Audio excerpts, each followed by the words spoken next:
Estoy Bien, ¿tú? buscando mi... Hola, ¿qué tal? ¿Cómo estamos? Todo bien, gracias a Dios. Qué suerte, me alegro mucho. Estoy buscando mi auricular, no lo estoy encontrando para poder iniciar la clase. Qué cosa rara.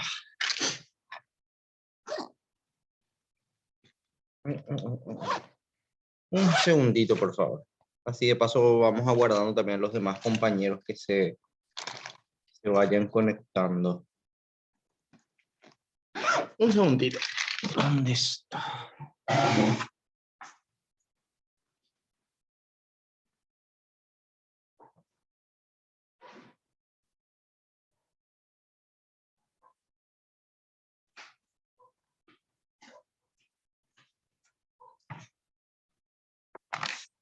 Ya estoy.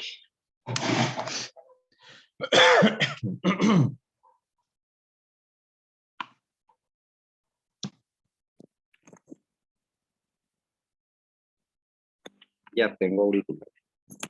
Otra vez.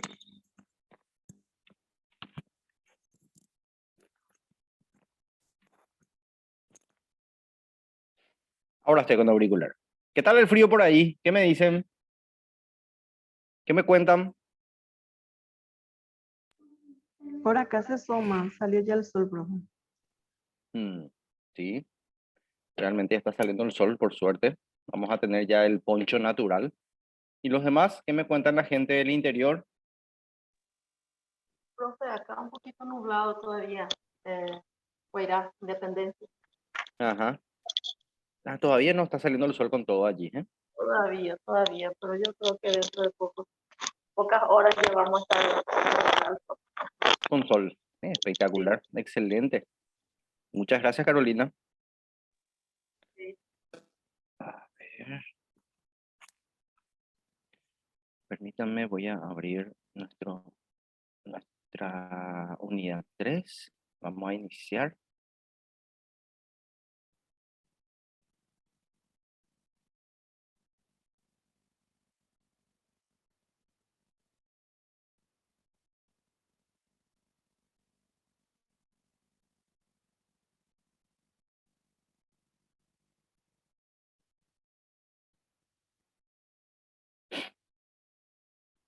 Excelente, estos.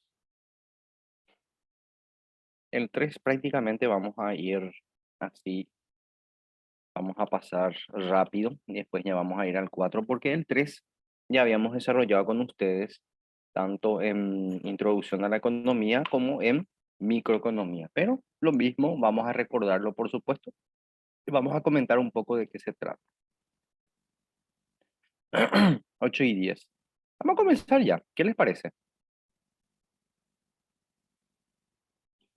Ahí la gente se está uniendo de a poquito. Vamos a comenzar.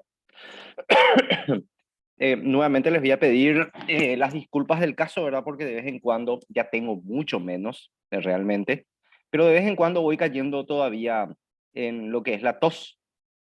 Entonces van a escuchar que estoy hablando y de repente me da unas cosquillas en la garganta, entonces me dan ganas de toser. Pero mientras tanto ya le estoy tomando un poco de mate para ver si con eso caliento la garganta y me evita un poco más la tos.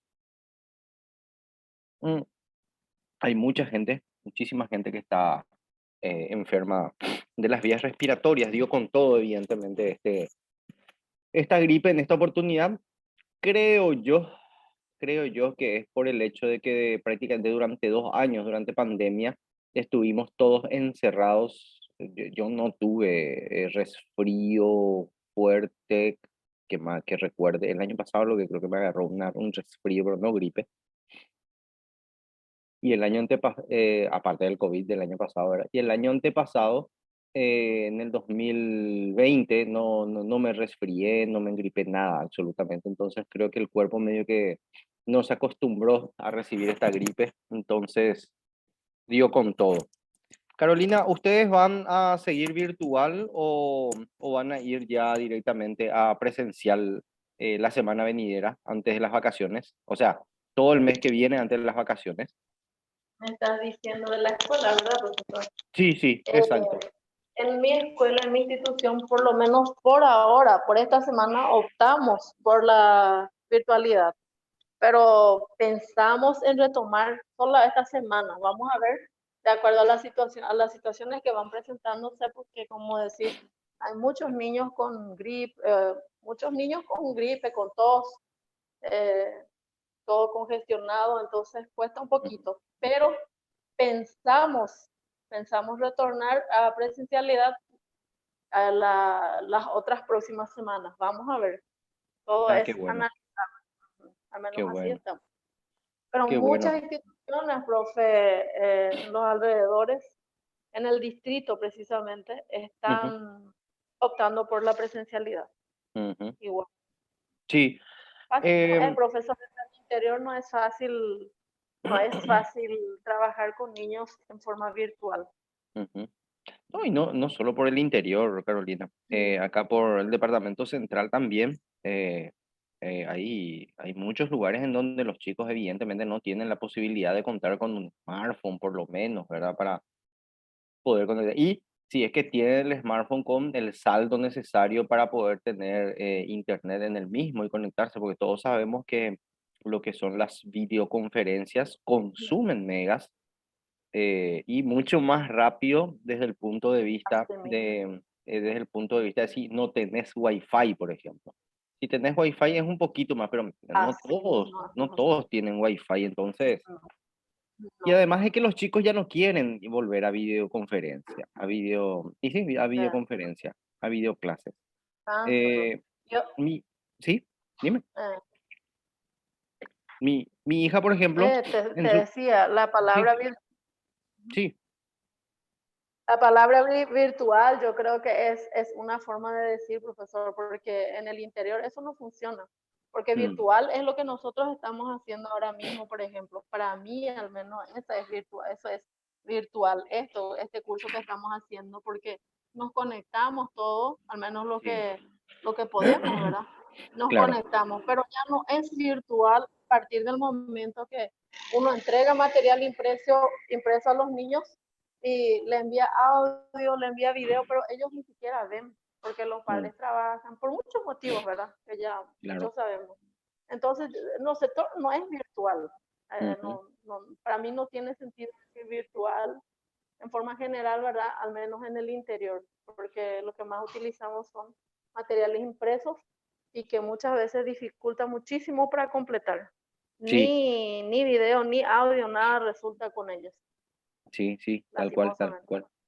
No hay Eh, nada mejor que la eh, presencial para los más no, pequeños. totalmente. Y más todavía tomando en cuenta de que a veces no conocemos también todo lo que son las peculiaridades de muchas familias, no solo en el interior, vuelvo a recalcar. Yo tengo unos vecinos, por ejemplo, cuya madre tiene 5 hijos, la menor estaba yendo a la escuela, a la primaria, la mamá es analfabeta, el papá lee apenas, entonces si bien es cierto, les estaban repartiendo en su momento unos cuadernillos para poder, unas fotocopias, mejor dicho, para poder Sí, llevar adelante su escuela. ¿Quién le va a enseñar? Porque la nena estaba aprendiendo a leer prácticamente, estaba aprendiendo, en varias oportunidades vino aquí en casa y mi hija la estaba enseñando, ¿verdad? Pero no es lo mismo, no es lo mismo y es mucho más complicado porque mamá analfabeta, papá que apenas lee y que evidentemente no va a tener las ganas de sentarse a trabajar con su hija. Entonces es complicado, es muy complicado, sinceramente. así mismo, profesor. Y te, Realmente es y difícil te, luego. y te cuento algo más, Carolina, y le cuento a todos los demás. En las universidades tuvimos nuestros primeros parciales el mes pasado, en mayo, tuvimos los primeros parciales. Y son ya presenciales en su mayoría. ¿Y qué ocurre? El alumno no está seguro de aquello que están haciendo. ¿Saben por qué? Por el simple hecho de que los exámenes ya son presenciales, ya tienen la hoja, ya tienen el test sobre el pupitre y tienen que empezar a completar. Les era mucho más fácil y yo les pillo directamente porque rinden todo, ¿verdad? Después para la revisión de examen les digo, les cuento que así estaba el examen. que muy poco realmente, eh, ¿cómo decirles? Que no tuvieron un buen nivel de puntaje, ¿verdad? Entonces allí les digo, me doy cuenta perfectamente de que era mucho más fácil tener el examen en plataforma y tener el material al lado y estar rindiendo con el material al lado. Y se ríen, se ponen todos rojos y no, es así, profe, me dicen, bola, mentira, es así, totalmente. Y, Y bueno, y yo digo, profe, ajá, sí, dime. yo digo así en la facultad, yo también terminé mi licenciatura los dos Mm, años, todo en forma virtual. Pero como acá también hay lugares, profesor, que no tenemos acceso a internet, yo por suerte tengo, ¿verdad? Porque vivo en la ujú, zona un poco más céntrica de Independencia, pero hay muchos compañeros que no tienen ni siquiera señales así directos, buena señal para llamadas, entonces les sí, dificulta.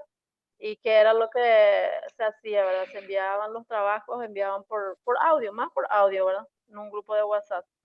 Y para rendir, profe, a mí particularmente me costó más rendir así en línea que rendir impreso, porque mm, nosotros, eso decíamos con nuestros compañeros, por ejemplo, qué notable, ¿verdad? La diferencia grande en la presencialidad, distante uno de otro, enfrente del profesor, nuestras notas eran mejores mm, y con material exacto. es porque eran leídos. Ahora la Ujú. parte práctica ya es diferente. Es La complicado, parte es un práctica poco más complicado, sí, es un poco más complicado, tiene su pero pro y su contra, sí, ventajas y desventajas. Así mismo. yo te cuento, resulta ser que estoy haciendo un MBA, un máster, estoy haciendo en línea, totalmente en línea con una universidad española, y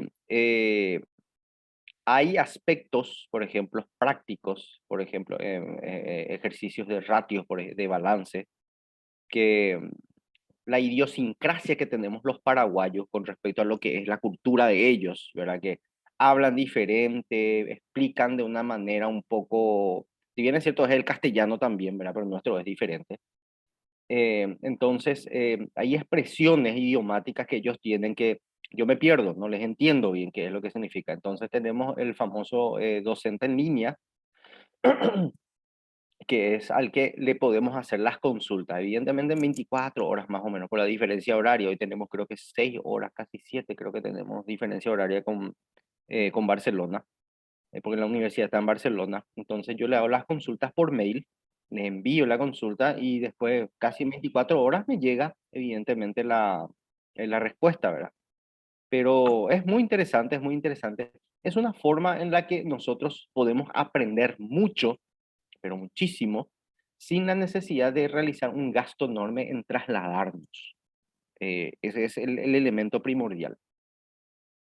Tratar de, pero caemos siempre en lo mismo, como les dije a todos y como le dije a Carolina. Tenemos que tener internet porque hay videos, por ejemplo, explicativos en línea que necesariamente tenemos que conocer, tenemos que entender, tenemos que ver de una forma constante a fin de poder de esa manera ¿cómo decirle? A fin de poder llevar el hilo de lo que es la clase, porque uno tiene que ir desarrollando la clase semanalmente. A mí me toca, yo desarrollo por razones de tiempo, y como que es virtual, desarrollo los días sábado de tardecita, preparo mi mate y más o menos me pongo 2 horas a trabajar con la plataforma de la universidad, que es el Moodle.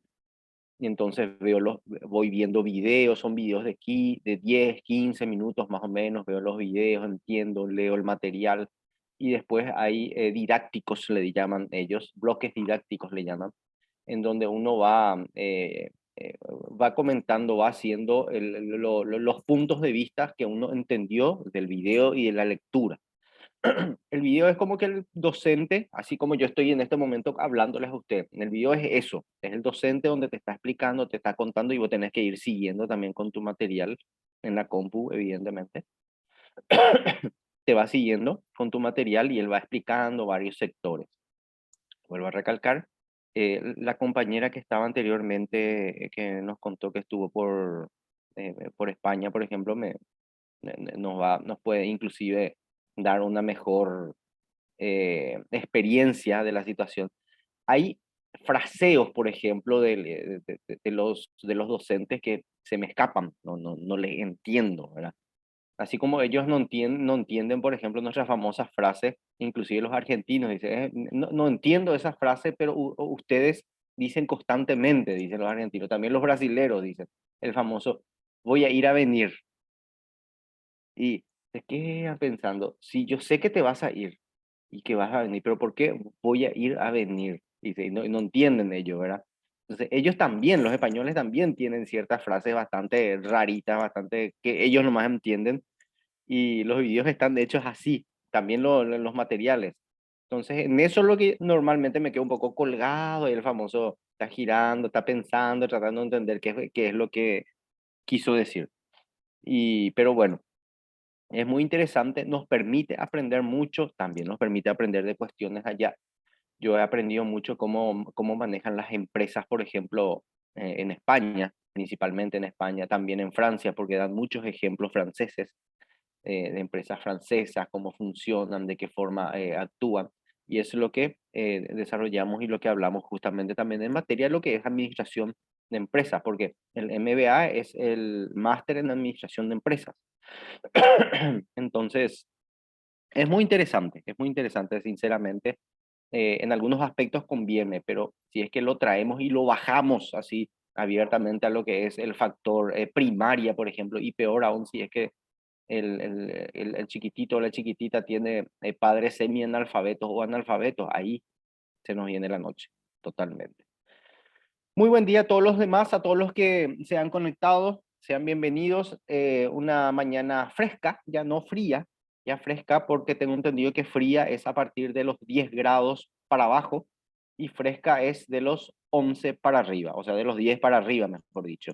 Creo que estamos teniendo 14 grados, se va va saliendo el sol aquí en mi querida República de Luque.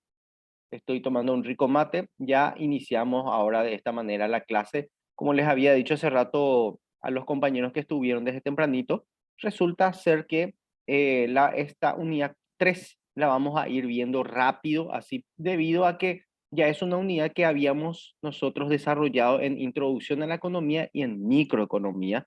Entonces vamos a ir viendo un poco para rememorar, un poco para tratar de recuperar esas clases que ya tuvimos, ¿verdad? Esos conceptos. Así que bienvenidos. No sé si alguno de los que ingresaron recién, quieren decir algo, quieren comentar algo. Buen día, Gladys. Aquí justamente veo tu mensaje en el chat. Buen día, profe. Bienvenida. Gracias. A la gente que es de Central o que es aquí de la zona, les quiero comentar de que está abierta en el Mariscal López Shopping la Libroferia Asunción 2022. Hay muchos libros interesantes, muchos libros baratos, eso es lo más importante. Hay los libros de historia del Paraguay, por ejemplo, que salían con última hora, hay desde 15.000 guaraníes, 20.000 guaraníes, dependiendo aproximadamente de la cantidad de páginas que tenga. Son libros que ustedes saben salían como colecciones en, con el diario Última Hora. Entonces hay mucho material en el caso que quieran ir a ver. Yo voy a ir a ver dos novelas que estoy queriendo, que estaba queriendo conseguir hace mucho tiempo porque está caro. Una de ellas se llama Gok, del escritor mexicano J.J. Benítez, el famoso escritor de Caballo de Troya. Y bueno, quiero conseguir ese libro que estaba muy caro y que me dijeron que ahora está más barato. Otro libro que les recomiendo, así para estos días de fresco, por si no quieren salir de sus casas los fines de semana, si no quieren ir a almorzar o a cenar en la casa de algún pariente o salir a comer algún lomito por ahí, quieren quedarse solamente en la casa por el fresco, por el frío, les recomiendo, y eso lo pueden bajar de internet. Lo pueden bajar de internet y lo pueden leer en el celular inclusive, o en la computadora, o en la tablet. En el celular se lee muy bien porque el formato PDF en el que está modificado, ¿verdad? La novela, se lee bastante bien. Es El nombre de la rosa de Humberto Eco, un clásico, gente, un clásico. les recomiendo, si quieren tener buena lectura, si están cansados de las series, de las películas, de Netflix, de Canal 4, de Canal no sé cuánto, de lo que sea, eh, El nombre de la rosa, para una lectura apasionante. Es muy interesante, es muy vivaz, por el hecho de que nos cuenta un poco cómo era la vida en aquella época medieval en la que los monasterios eran aquellos que debían de llevar toda la información, todo el conocimiento.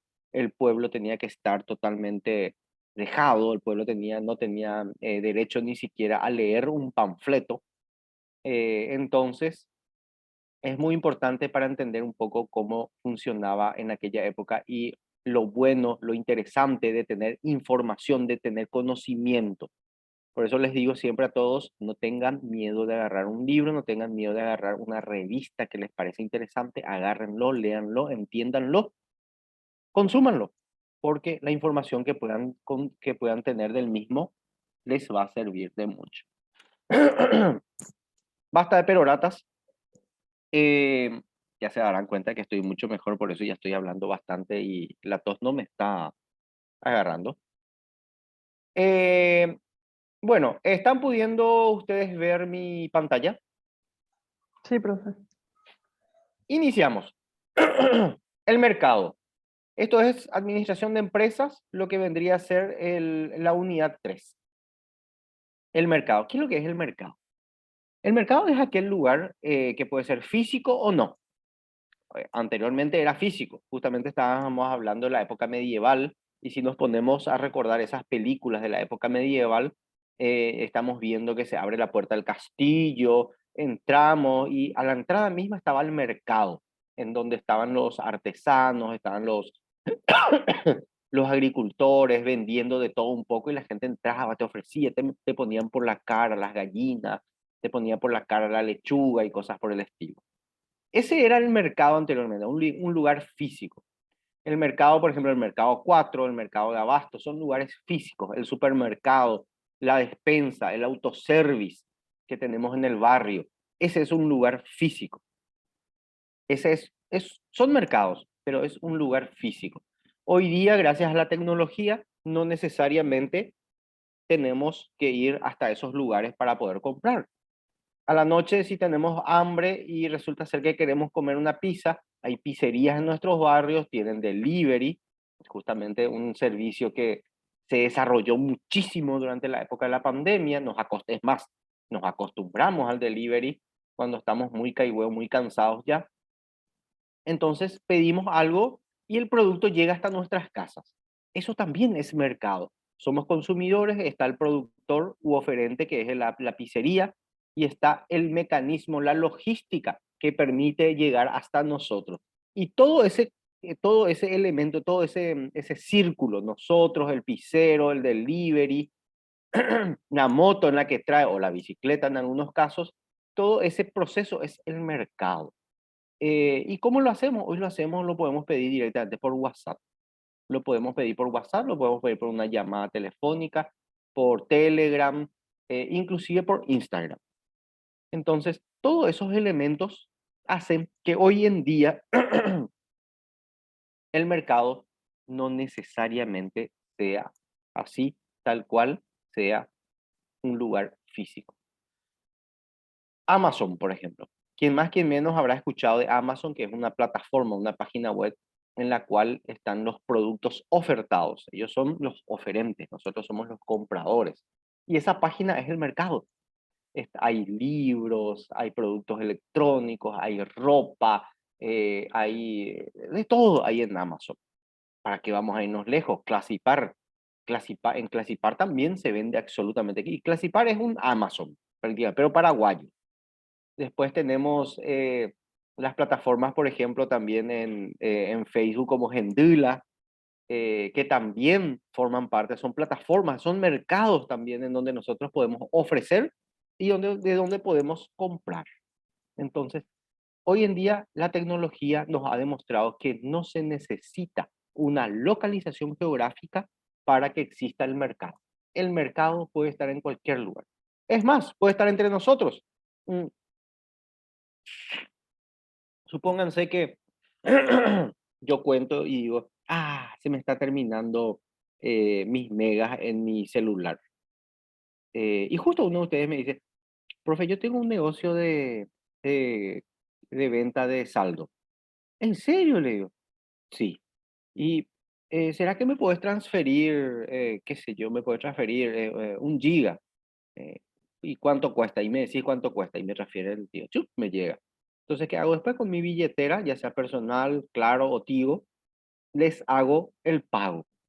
Se ha creado un vínculo mercantil. Se ha creado un mercado, compra y venta de megas para Internet. Entonces, eso es un mercado. Funcionó el comercio. Eh, entonces, todo eso guarda relación con aquello que viene a ser el proceso, ese proceso de compra-venta, de satisfacción de necesidad. Nosotros, los demandantes o compradores, satisfacemos nuestras necesidades, el vendedor u oferente está satisfaciendo su necesidad. ¿Y cuál es su necesidad? Producir, vender y obtener ganancia o beneficio. Ese es el mercado. Es bastante interesante, bastante importante. Hablando un poco de orígenes del mercado, el mercado tiene sus orígenes antiquísimos desde aquella oportunidad en que el ser humano ha necesitado satisfacer sus necesidades.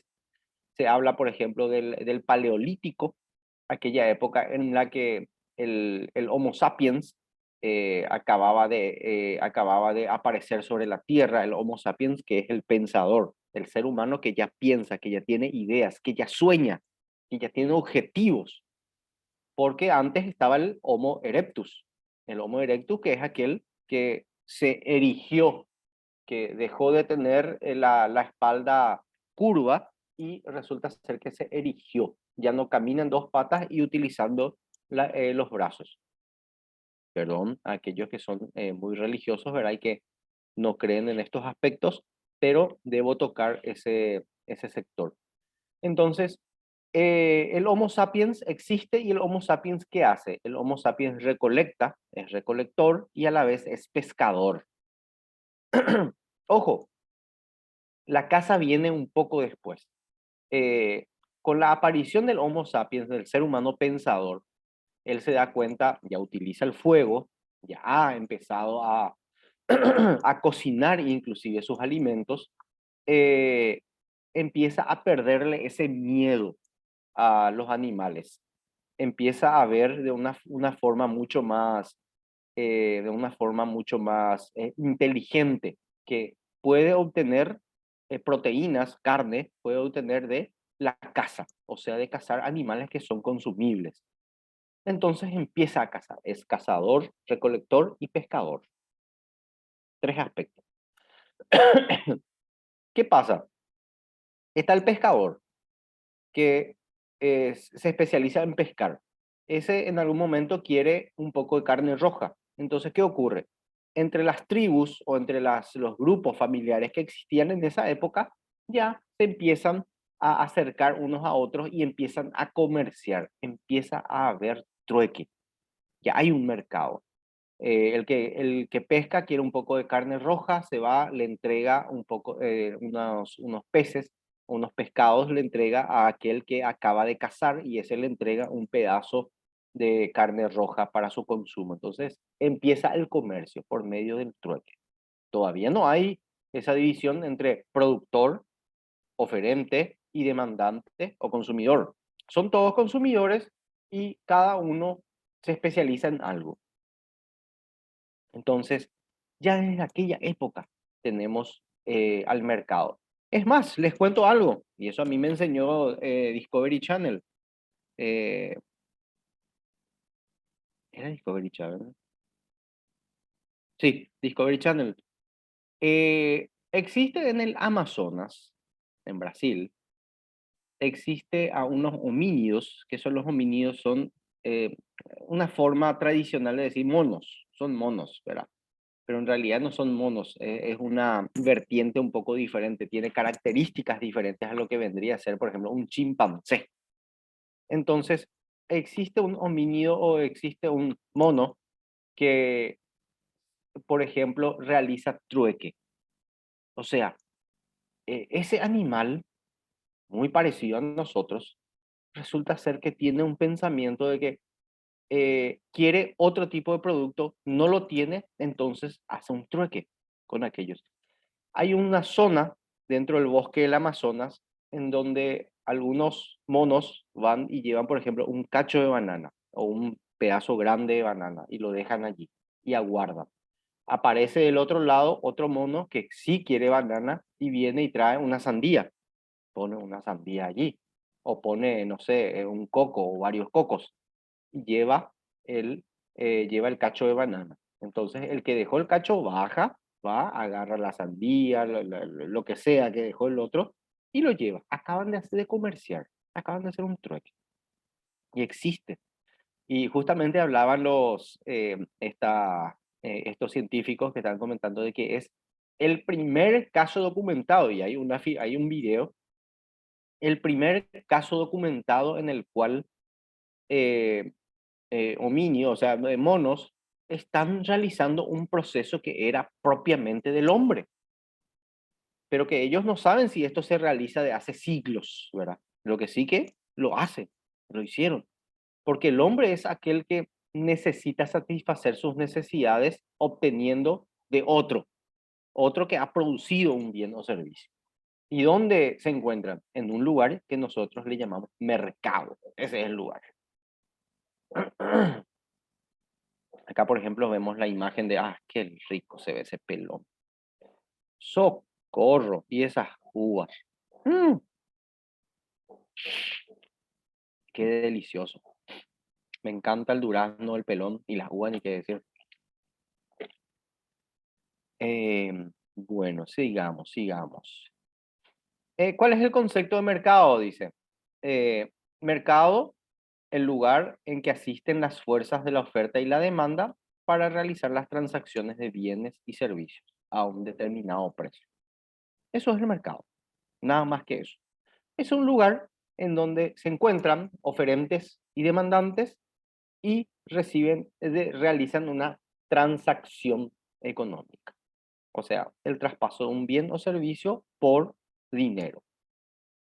Antes existía el trueque. Ahí está, intercambio, el mercado, están los compradores, están los vendedores y en ese lugar, allí, en este dibujito, ustedes verán que aquí se hace el intercambio de bienes y servicios por efectivo, evidentemente. Tenemos la definición. Acá está, acá me quiero quedar. Estudio de mercado. Muy importante es el estudio de mercado. Ustedes dirán, ¿qué es? ¿Es estudiar el mercado? Sí, es estudiar el mercado. Permítanme, voy a ver si tengo un estudio de mercado que hice hace poco, lo más nuevo en mi trabajo. A ver, documento, un ratito. Ya les veo estadística, perfiles 2021, perfil de mercado hierro, perfil de mercado libros. Acá. Bueno, les voy a mostrar, permítanme, les quiero mostrar específicamente lo que es un estudio de mercado. Bueno, a ver, dejar de compartir. Y ahora me voy. Están ahí, ¿verdad? ¿Me escuchan? Sí, profe. Bueno, les voy a mostrar. Sí, profe. Gracias. A ver, este es es un estudio de mercado. Normalmente le llamamos perfil de mercado debido a que lo que hacemos es observamos un producto específicamente. O sea, perfilamos lo que es un producto dentro del mercado, pero es un estudio de mercado. Utiliza absolutamente todos los elementos que hacen al estudio de mercado. Bueno, es un perfil de mercado sobre el sector editorial en Paraguay, libros. Bueno, se realizó con datos de julio del 2020. Está el índice. Voy a agrandar esto. ¿Y qué es lo que hacemos? Primero que nada, hacemos una pequeña retrospección, o sea, vemos qué es lo que tenemos con respecto al tema de editoriales. ¿Qué es lo que yo hago? Tengo que centrarme a investigar. Hoy en día es mucho más fácil, gracias a Internet, a investigar cuáles son, cómo está constituido el sector editorial en Paraguay. Bueno, entonces, normalmente hay informes, ya sea de las cámaras, acá verán que tenemos 3 cámaras en Paraguay: la Cámara Paraguaya de Editores y Libreros, CAPEL; Cámara Paraguaya del Libro, CPL; y la Cámara Paraguaya del Libro Asunción Paraguay, la CLAP. Hay 3 cámaras. Estas 3 cámaras aglutinan a las librerías más grandes, a los vendedores de libros, que no son librerías, sino que venden solamente libros, y por supuesto a las editoriales. ¿Cuál es la diferencia? Que las editoriales son aquellas que crean los libros, le dan forma, imprimen los libros. Esas son las editoriales. Librería, aquellas que venden de todo, desde lápices, borradores, bolígrafos, lápices de colores, etcétera, etcétera, pero también venden libros. Después están, evidentemente, los libreros, o sea, aquellos que venden solamente libros. Ellos no venden lápices, borradores y ese tipo de cosas, solamente venden libros. Les doy un ejemplo, el más conocido de todo, o los más conocidos de todo, El Lector. Librería El Lector le dicen, pero hoy en día se llama Ediciones El Lector, o Editorial El Lector se llama, hoy en día es la razón social. El Lector vende sola, única y exclusivamente libros. Ustedes van al Lector, que está sobre San Martín, frente a la Universidad del Pacífico, y en ese lugar hay un montón de libros de todo tipo. Hay desde libros para escuelas, libro para colegios, libro para la universidad, libro para los posgrados, y también están aquellos libros que pueden servirnos para el ocio, para pasar el tiempo. Novelas, libros de historia que podemos adquirir y por supuesto después leer en nuestras casas. Y por supuesto las editoriales, así como por ejemplo tenemos la editorial Don Bosco. La editorial Don Bosco, que es una empresa, es una editorial que se encarga de producir, de fabricar, de crear libros para lo que sería la primaria, la secundaria. Son libros de carácter o de tendencia cristiana, religiosa, pero que sirven para la educación de los niños. Entonces, esas son las editoriales. No solamente venden libros, venden también libros, pero a la vez ellos producen los libros. La diferencia entre los editores y las librerías o los vendedores de libros. Los vendedores de libros eh, normalmente suelen, a ver, ¿cómo decirle? Suelen importar también libros, o sea, suelen comprar de afuera los libros. Después hablamos un poco de lo que son las ferias. Hay una libroferia que organiza la CAPEL, la primera cámara. Después hay una feria internacional del libro, que es acá, es el que se está realizando justamente en el Mariscal López Shopping, que es lleva adelante la CLAP, Cámara Paraguaya del Libro. Hablamos un poco de cuál es el trabajo que realizamos ahí en la oficina, bla, bla, bla. Hablamos un poco de las libroferias, eh, todo ese aspecto. Después hablamos, por ejemplo, de algunos aspectos legales, como por ejemplo un decreto. Les cuento nada más que eh, actualmente los libros no pagan IVA cuando se importan, cuando se compran de afuera, ni tampoco cuando se venden en nuestro mercado local. Ese 10% no tiene que estar en la factura, y aún así son demasiado caros. Bueno, todo esto es descriptivo del mercado, cómo funcionan los colegios, las universidades, de dónde se surte el Ministerio de Relaciones Exteriores, importaciones paraguayas de libros. Estos ya son datos estadísticos que yo los obtengo del Banco Central del Paraguay, ¿verdad? De la página del Banco Central.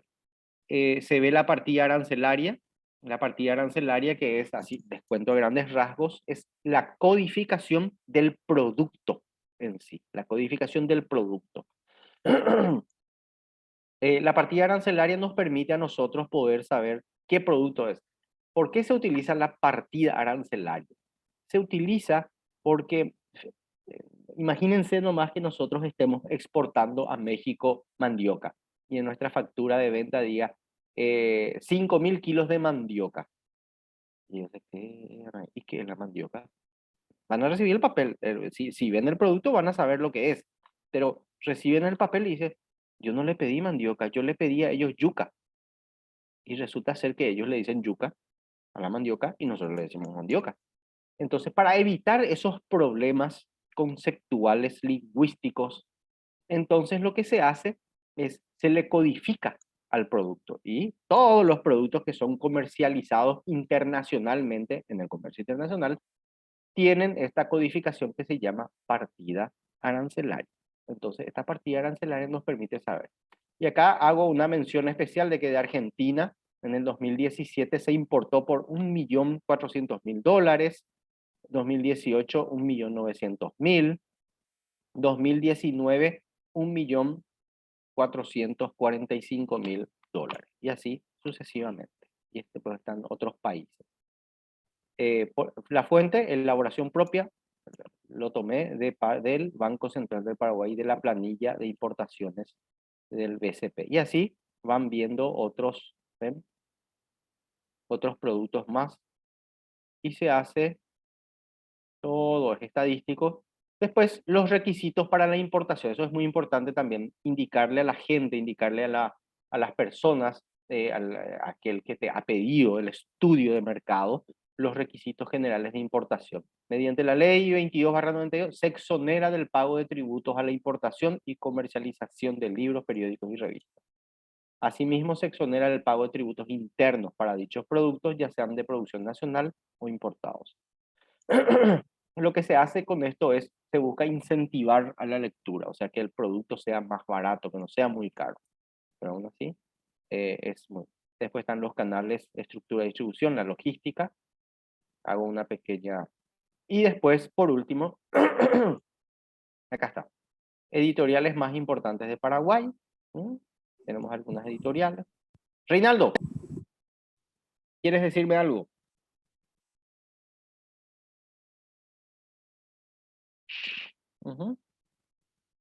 Bueno, entonces les muestro a ellos. Y comentarios finales.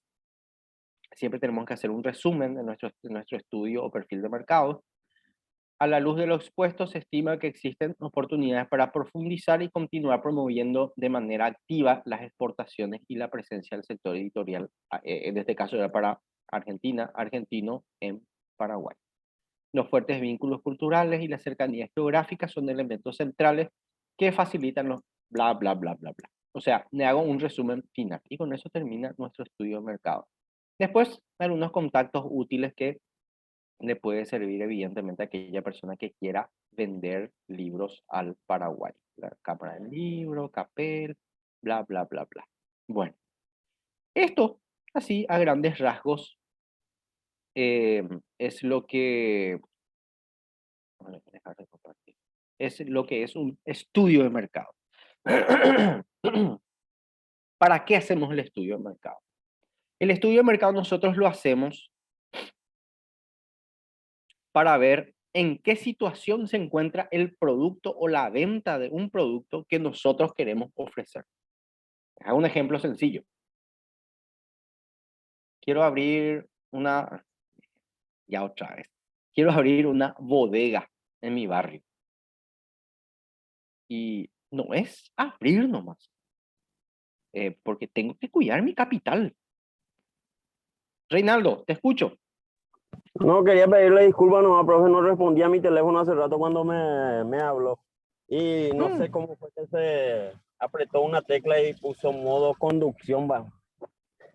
Tranquilo, no te vayas a preocupar. Es que he Dale, visto profe. nomás que me saltó tu imagen con el, con el micrófono activado, entonces pensé que querías decir algo. Por eso nada más.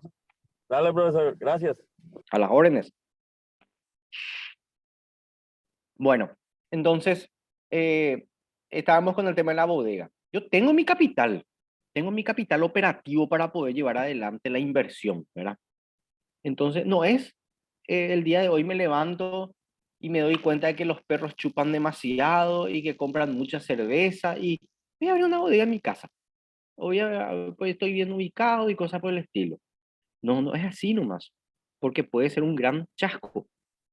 ¿Qué es lo que yo tengo que hacer? Un estudio de mercado.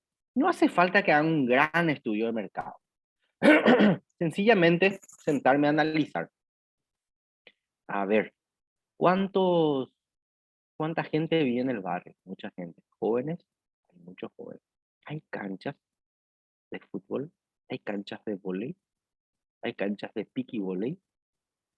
Se suele reunir la gente en algunos lugares eh, para llevar adelante deporte y después bajarle el tercer tiempo. Me pongo a pensar y me pongo a analizar. Sí, tengo una cancha acá, allá, allá y atrás también hay unos grandes. Entonces, ahora bien, ¿cómo ellos van? Si yo abro una bodega, ¿cómo ellos van a saber que yo existo, que yo tengo productos para la venta? Tengo que hacer publicidad. Perfecto, publicidad. Voy anotando. ¿Cuánto cuesta? ¿Qué es lo que más se toma?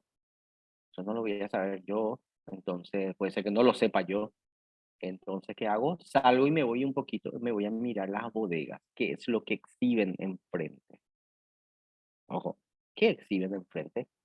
Acá están las marcas. Skoll, Conti. Estos son los más baratos. Después, qué sé yo, un montón de marcas hay hoy en día. Y después lo que son los whiskies, vinos, eso, veo que están en los estantes en el fondo, en las otras bodegas. O sea, eso es lo que, eso es lo que se consume menos. Se oferta mucho más aquello que guarda relación con la cerveza. Y cervezas relativamente baratas porque a veces los muchachos del tercer tiempo van haciendo la vaquita y entonces compran. O por ahí hay cumpleaños cerca, hay un centro de eventos cerca y la persona que va a cumplir años puede venir hasta mi bodega y llevar en consignación X cantidad de unas marcas. ¿Cuáles son las marcas más consumidas? Entonces me pongo a observar. Y con la sola observación, con la sola visita de 3 o 4 bodegas, ya voy a poder saber perfectamente cuáles son las marcas más ofertadas, lo que más se da a conocer por su precio. Incluso puedo preguntar. Y pregunto en bodega 1, bodega 2, bodega 3 y bodega 4. Ya tengo los precios. Ya tengo. Después inclusive puedo ser más caradura y les digo, jefe, resulta ser que quiero comprar una cantidad grande de cerveza para poder llevar a eh, qué sé yo, un pariente mío que tiene su bodega allá en Santaní. ¿Y de dónde vos retirás? ¿De qué parte? Y ya me dice, llamale a don fulano de tal, él te va a conseguir rápido. Ya me pasó todo el dato. Entonces ya tengo el proveedor. Y así voy elaborando mi estudio de mercado. Ya tengo proveedor, ya tengo las características de mi barrio, ya sé los niveles de precio. Entonces, a partir de ese momento, abro con el proveedor y veo si es que me da consignación el producto para de esa manera empezar. ¿Por qué les digo a consignación? Porque si yo compro el producto y después resulta ser que le erré grande en mi percepción del mercado, en mi estudio de mercado, pensando de que Skoll es lo que más se va. Sin embargo, ahora se está yendo mucho la Antártica, había sido, o se está yendo mucho el Pilsen País. Entonces, puedo quedarme clavado con productos o con marcas que no se están yendo, o no están saliendo. Entonces, lo mejor de lo mejor es eh, entender bien, conocer bien y llegar a un trato con el proveedor, cosa que se suele hacer. Entonces, de esa forma voy conociendo todo el mercado, voy entendiendo, me voy familiarizando y por supuesto después ya empiezo a tratar de una forma mucho más amena con el proveedor y ya tengo el producto y me va a traer y ya acondiciono mi lugar. Me faltan los bicicoolers. ¿Cómo se obtienen los bicicoolers? Y eso en una visita justamente de una de las bodegas le dije, "Sí, jefe, yo estoy queriendo abrir eh, una despensa allá en Coronel Oviedo. ¿De dónde lo que vos conseguí estos bicicoolers de Brahma y demás hierba?" Y me dice, no, esto tenés que pedirle nomás a los distribuidores, ellos te traen. Y no tener el teléfono, y ya me dio todo el teléfono. Es cuestión de saber obtener nomás el dato. Les cuento, para hacer estudios de mercado, por ejemplo, en algunas oportunidades de algunos productos, me tocó hacer, por ejemplo, de vinos de mesa. En alguna oportunidad me tuve que ir a 2 o 3 supermercados, diferentes cadenas, por supuesto, y me voy y me hago el comprador. siempre compro una botellita o cosa por el estilo, ¿verdad? Pero me voy y me hago el compra y veo, y voy analizando los precios y veo la marca, de qué industria es chileno, si es argentino, si es brasilero, ya sé su precio, ya sé su marca, y voy analizando y de esa forma obtengo los datos para mi estudio de mercado, así como ustedes vieron hace rato lo de los libros. Entonces ya tengo los precios. ¿Y qué hago? De esa forma ya tengo la idea de cuánto más o menos cuesta. ¿Cuál es 700 ml eh, o de 900 ml? El famoso 3 cuartos. Ya tengo cuánto cuesta. Ya sé su presentación, el tipo de botella, tiene corcho, no tiene corcho, tiene un sistema de abertura especial a rosca, todas las características. Y ya tengo todos los datos. Y con eso ya puedo empezar a escribir mi estudio de mercado. La misma cosa para mi bodega. Yo ya sé, tengo que sentar al papel, siento, o en una computadora me voy anotando precio de las marcas, me voy anotando también los datos de los proveedores, etcétera. Todos esos datos. Entonces, de esa manera ya tengo mi estudio de mercado hecho y me doy cuenta de que hay mucha demanda de que se vende, porque fin de semana recorro mi barrio y veo perfectamente de que están las bodegas entregando productos y hay gente formando cola para poder comprar dichos productos. Entonces, abro mi bodega. Ya está. Voy a poner mi capital para poder acondicionar un poco el local. Voy pidiendo los bicicoolers, voy pidiendo el producto a consignación o compro unos cuantos y entonces de esa manera ya tengo listo ya tengo presto mi negocio, gracias a un estudio de mercado, porque puede ser que el estudio de mercado me salga negativo, que me dé cuenta de que justamente en mis alrededores, por ejemplo, hay con personas que se van mucho, por ejemplo, a la iglesia pentecostal, perdón, la gente que está en las iglesias pentecostales, pero que van a la iglesia pentecostal, que son bautistas y cosas por el estilo, y no consumen alcohol. Y no hay luego cancha de fútbol, cancha de piquivóley, cancha de vóley, donde la gente se reúne y después buscan el tercer tiempo. No hay. Entonces, ¿qué pasa? Me va a salir negativo mi estudio de mercado. Es más, en mi estudio de mercado, con mi investigación, recorriendo mi barrio, me doy cuenta de que no hay luego bodega. Y es por las características de la población en mi barrio. Entonces, no es recomendable abrir una bodega. Así de sencillo. Consultas, comentarios, anécdotas. Mientras tomo mi mate, un chiquitito.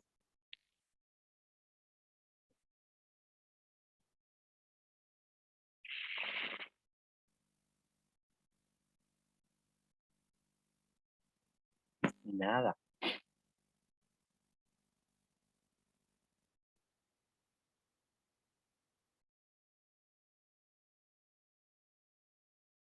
Reinaldo, ¿qué marca de cerveza sueles tomar? ¿Qué tal, profesor? Bien, gracias. Y comúnmente la que me sienta mejor, probé varias, pero o Miller o Book 66. Espectacular. Porque después las otras me patean el hígado. Sí, sí, sí, sí, sí, sí. Suele ocurrir, suele ocurrir. Perfecto. Muchas gracias, Reinaldo. Dale, profe. ¿Quién es consumidor de vino? Pregunto.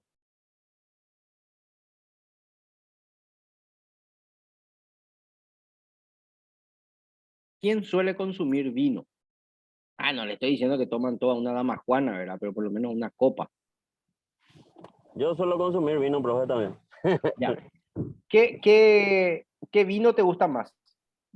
El, Eh, ¿El chileno o el argentino o el brasilero?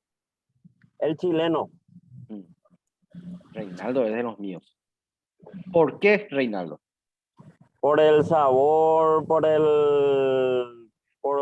la forma del cultivo, por el añejamiento, Ujú. por la forma de producción que tienen, ¿verdad? Y por la calidad también, ¿verdad? Ya. Exactamente, exactamente. Perfecto. Muchas gracias, Reinaldo. Martín. Hola, Martín, ¿cómo estás?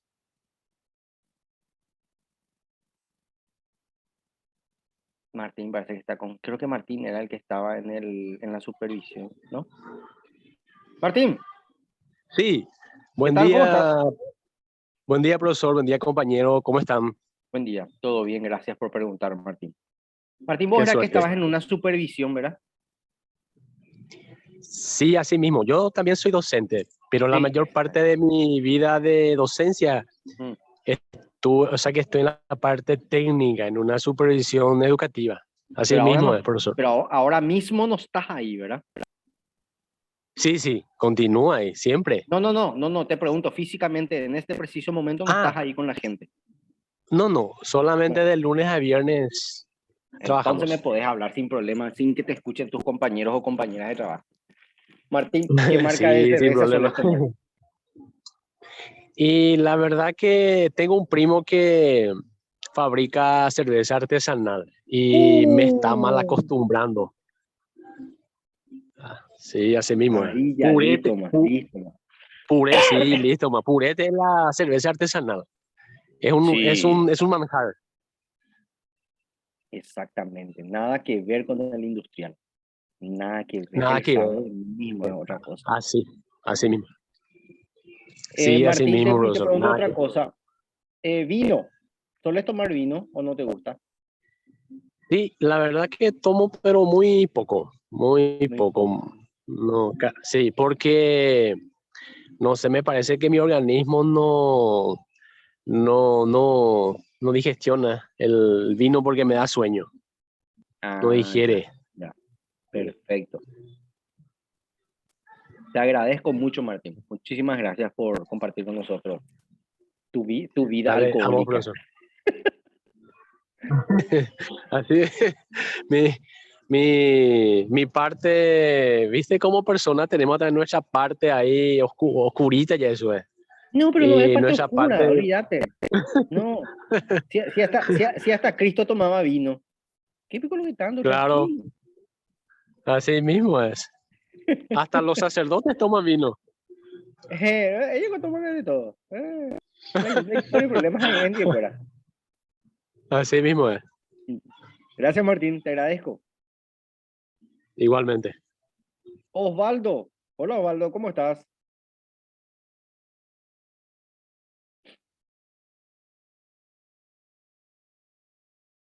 No nos escucha para eso, Osvaldo. No, posiblemente está con gente. A ver. Ah, les voy a mostrar por algo y para que vea Carolina.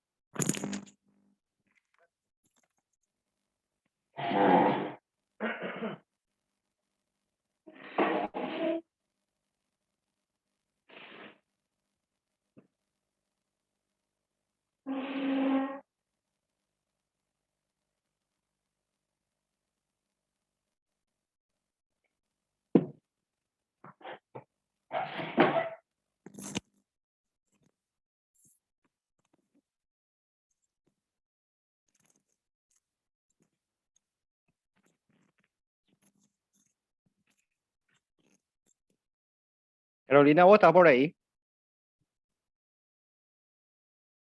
Sí, estoy, profe. Te estoy escuchando. Ah, mira un poco. Ah, espera que un ratito. Espera que. A ver. Da.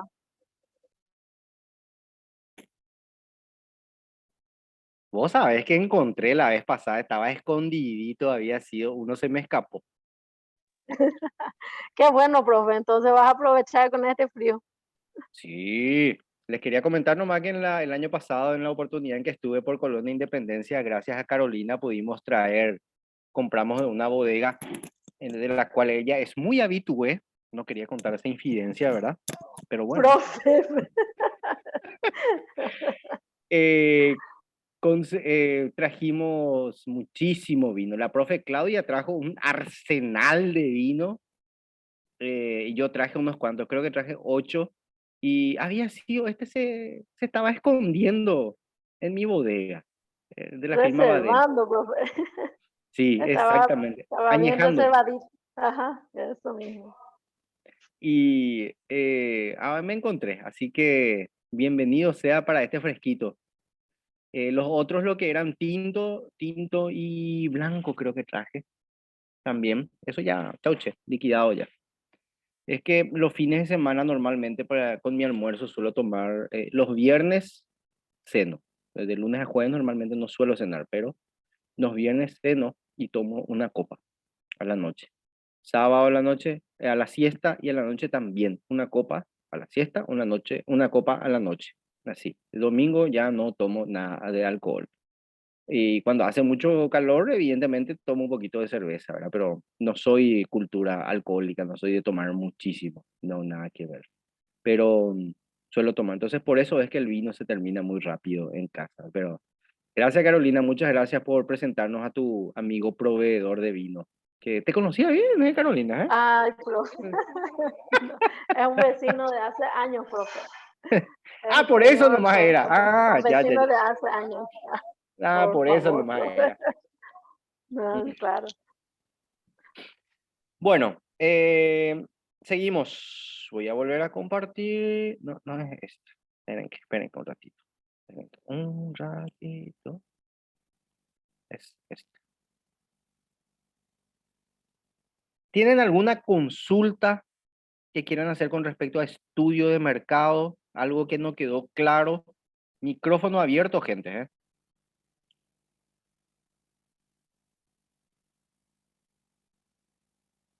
Nada. Está todo claro.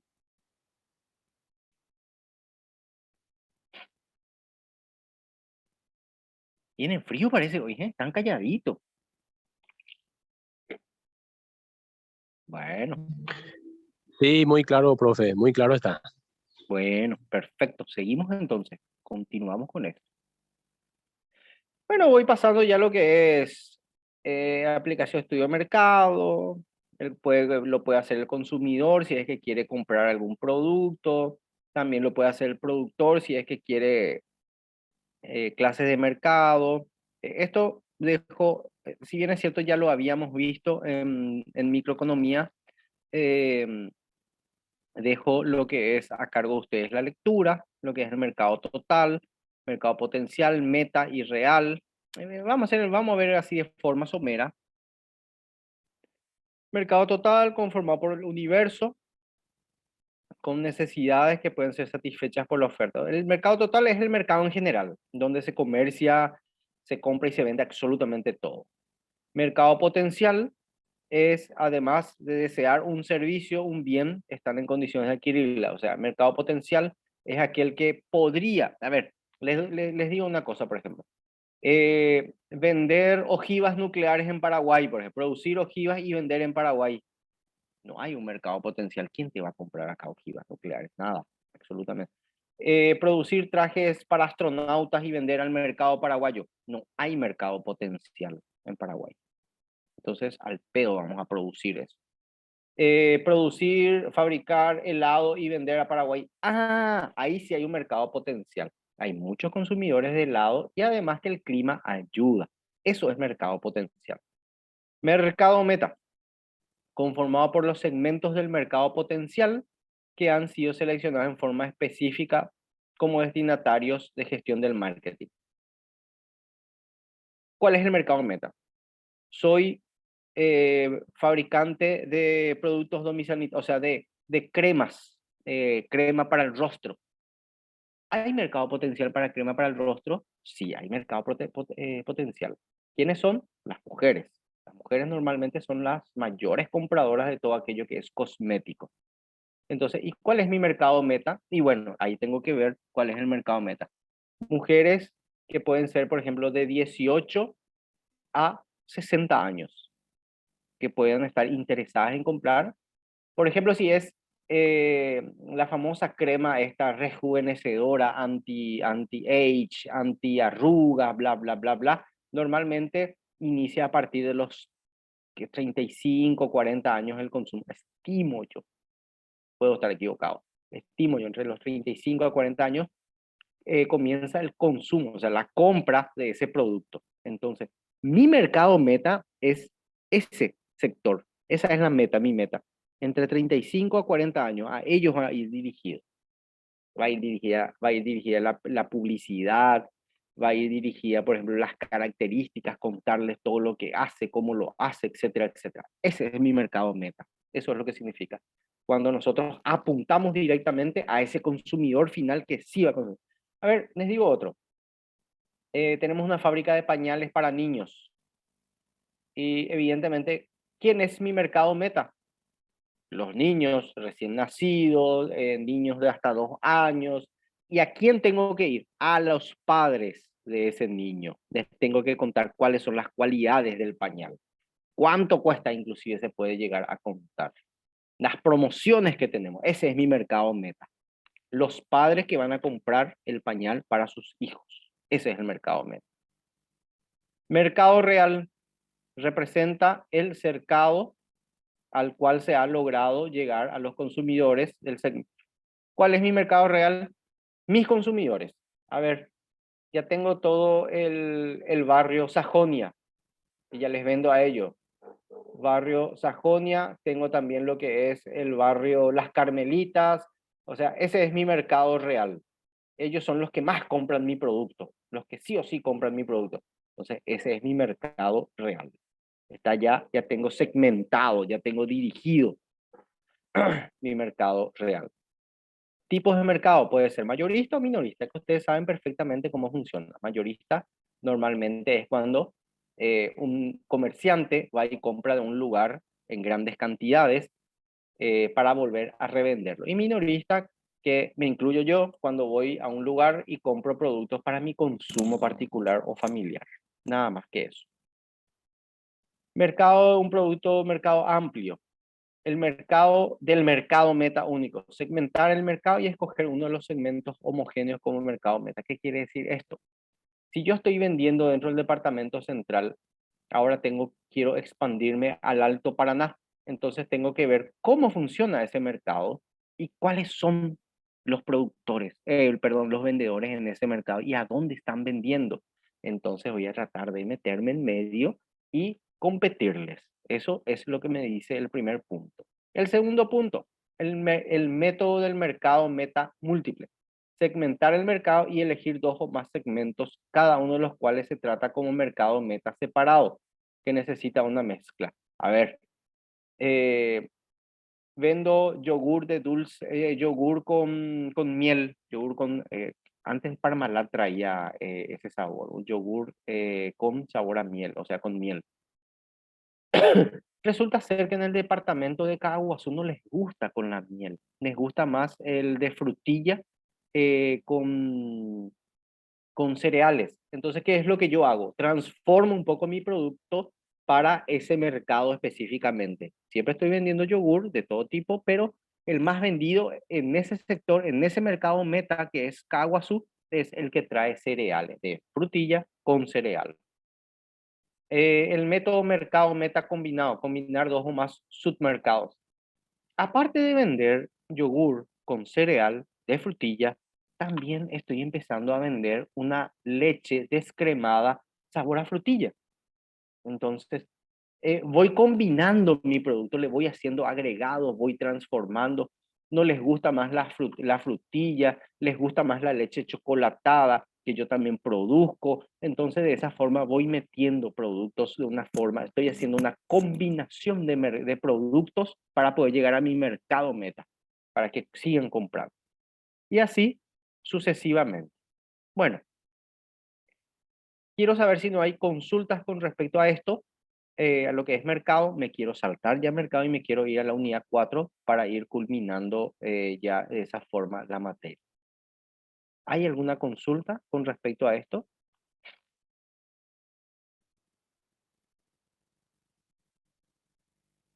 Nada, creo. Mucho silencio.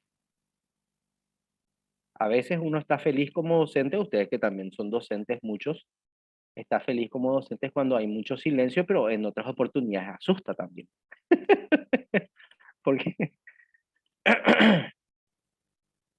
bueno, Profe, está todo muy interesante y a mí por lo menos me parece súper más interesante para aquellas personas que desean emprender algún negocio también. Me parece espectacular el curso en sí. qué suerte, me alegro mucho, Carolina. Qué suerte que se entiende. El emprender es todo un arte, todo un arte. Enseñamos emprendedorismo y en el emprendedorismo tenemos que enseñar justamente de que tenemos que ver todos los elementos y las variables necesarias para poder llevar adelante el emprendimiento. Hoy en día es mucho más rápido poder habilitar una empresa.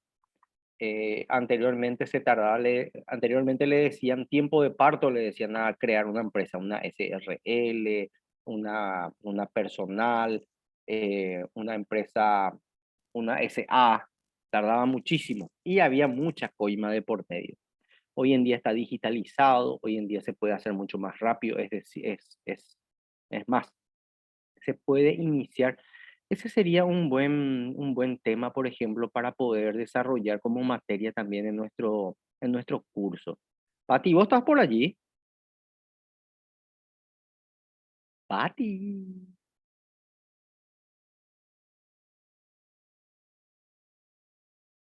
No, creo que no está.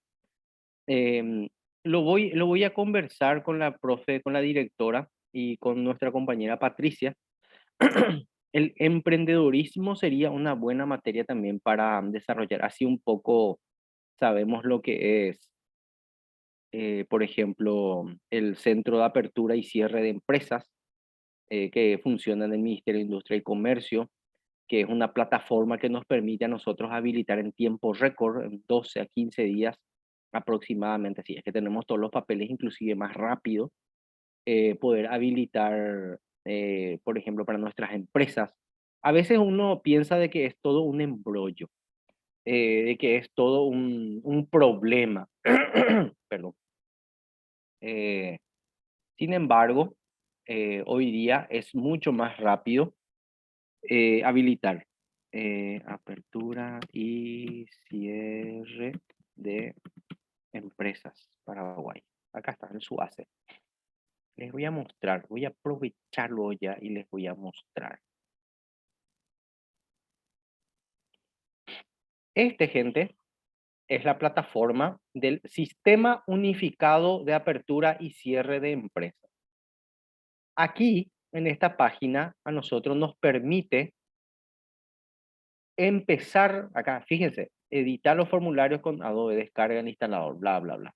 Aquí nosotros podemos iniciar el proceso de apertura de nuestras empresas. Acá, en este lugar. Apertura de empresa, por ejemplo, fíjense. ¿Quieres conocer más sobre el EAS? Que es el sistema de apertura de empresa por acción simplificada, por ejemplo. Formaliza tu empresa, si es que ustedes ya tienen, por ejemplo, tienen una librería, pero no son todavía ni SRL, ni EAS, ni empresa unipersonal. Entonces aquí uno puede realizar ya directamente los trámites. Ya no es necesario como antes, por ejemplo, contratar a un abogado, y ese abogado te pide plata todos los santos días, todos los fines de semana, porque tiene que pagarle a fulano para mover tu carpeta y bla, bla, bla. Ya no. Fíjense, tenemos todos los elementos necesarios para poder iniciar el proceso de apertura. Por supuesto, hay que conocer qué es una empresa de acciones simplificada, qué es una SRL, qué es una SA, cuáles son las características. Todo eso, por ejemplo, podemos llevar adelante en una materia que se llama emprendedorismo, para ver inclusive cómo ahí podemos hacer, por ejemplo, un estudio de mercado de un producto que a nosotros nos interesa. Yo les puedo dar los principales ítems para ir elaborando un estudio de mercado, cómo elaborar el estudio de mercado, cuáles son los pasos a seguir y, por supuesto, después cómo ir formalizando la empresa o cómo habilitar, cómo crear una empresa. Y es muy rápido hoy en día, por suerte, ya no necesitamos, fíjense, acá están todos los aranceles.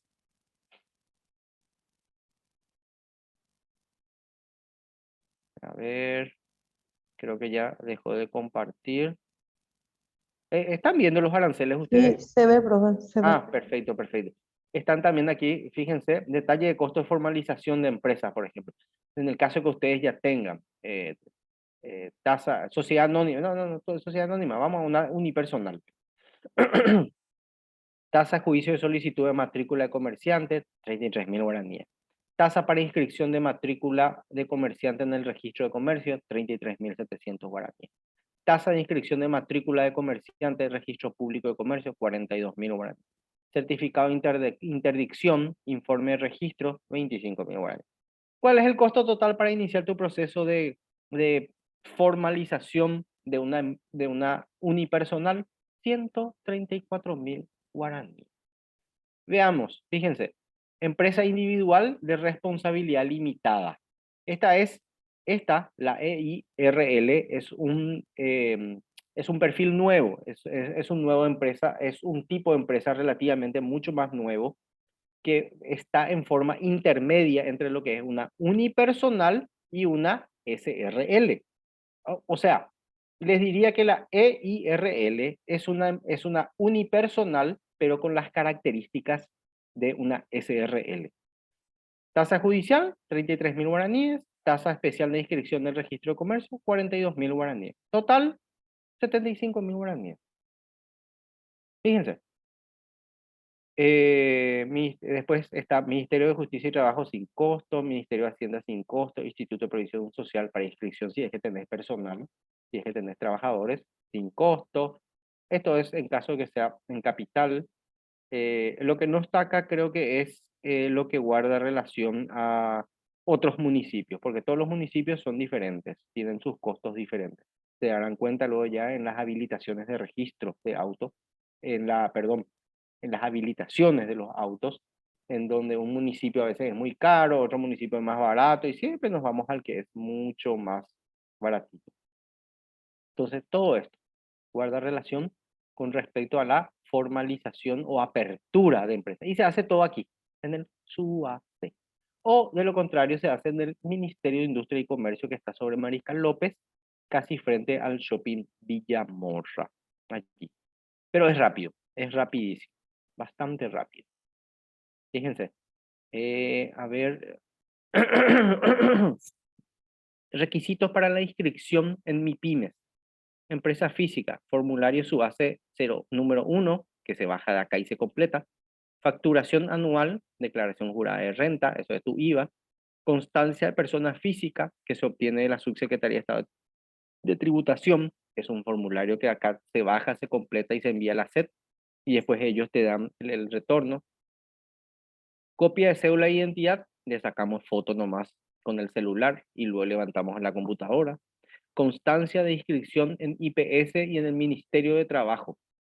Esto también se puede hacer totalmente aquí, en formato digital. Es bastante fácil de hacerlo, justamente es bastante rápido, y recién vimos los costos.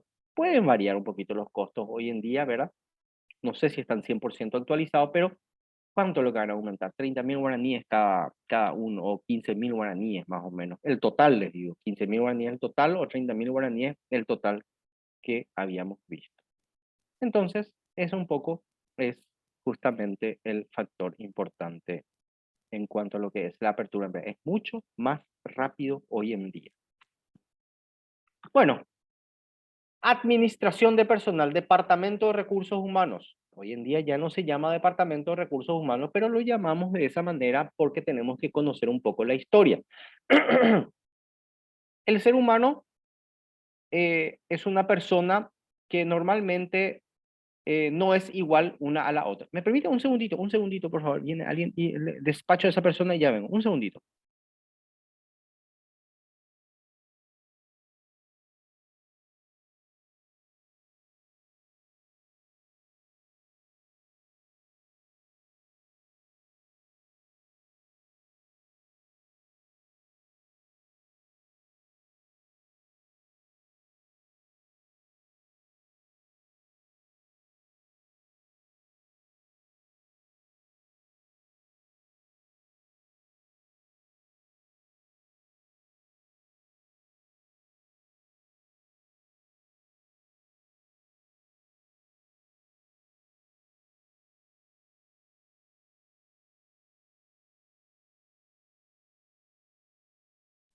Estoy de vuelta, gente.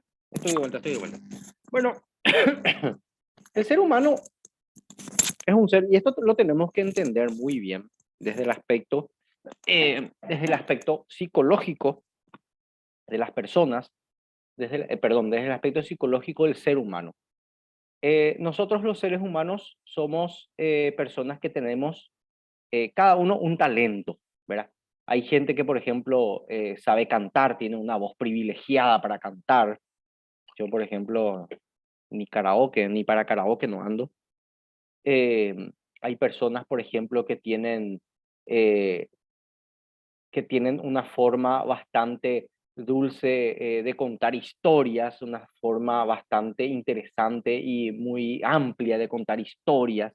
Hay gente que tiene la capacidad de crear mundos enteros dentro de su mente, entonces lo que hacen es escriben novelas, escriben historias. eh, entonces, somos personas diferentes, por más que seamos todos seres humanos y tengamos un ADN parecido todos. O sea, la misma cantidad de ácido desoxirribonucleico. Eh, pero tenemos talentos diferentes. Hay gente que aprende muy rápido a tocar, a aprender a ejecutar la guitarra, el arpa, otros que puede que tomen mucho tiempo. Hay gente a la que le gusta lo de la música, gente a la que le gusta, por ejemplo, presentarse en los canales de televisión, en las radios, etcétera, etcétera. Otros que no quieren, que son coguá, como se dice vulgarmente. O sea, el talento de cada uno es diferente. Y entonces, ¿y qué es lo que es la gestión de recursos del departamento de recursos o la gestión del departamento de talento humano? Es una oficina dentro de nuestras empresas o dentro de la empresa que se tiene que encargar de entender, comprender y conocer todo aquello que guarda relación con el talento de las personas.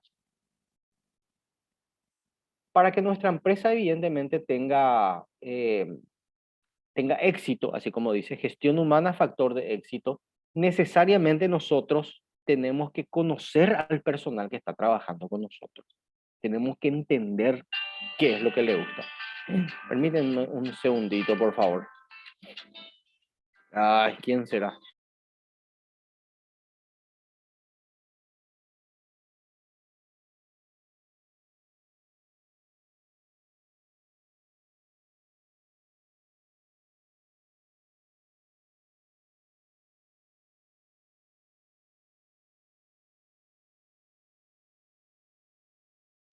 Disculpen, disculpen. Eh, Número desconocido. Me están llamando de Jardín de la Paz para ofrecerme un espacio. Para ofrecerme un espacio justamente en un cementerio privado. Mm. Bueno, no lo tomemos como augurio, por supuesto. Pensemos en positivo. Eh,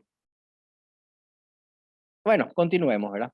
Vamos a continuar nosotros. No está cargando mi máquina, no sé por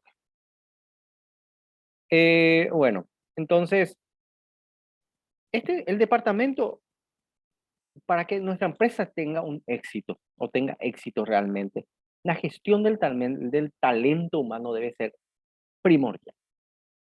Anteriormente se llamaba recursos humanos. Se lo trataba al ser humano como un simple recurso, como un elemento, como una máquina, como un bien que está ahí en la empresa.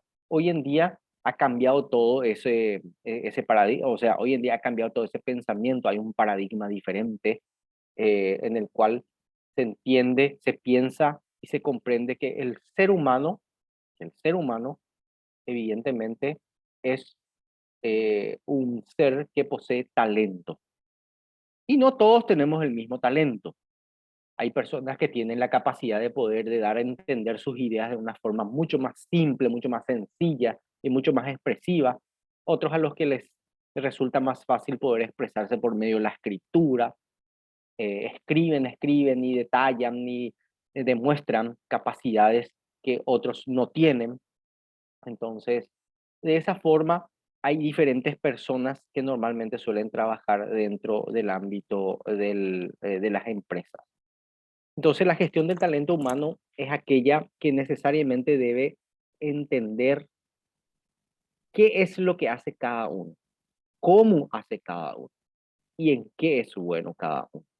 Entonces es muy importante el desarrollo de la administración de personal.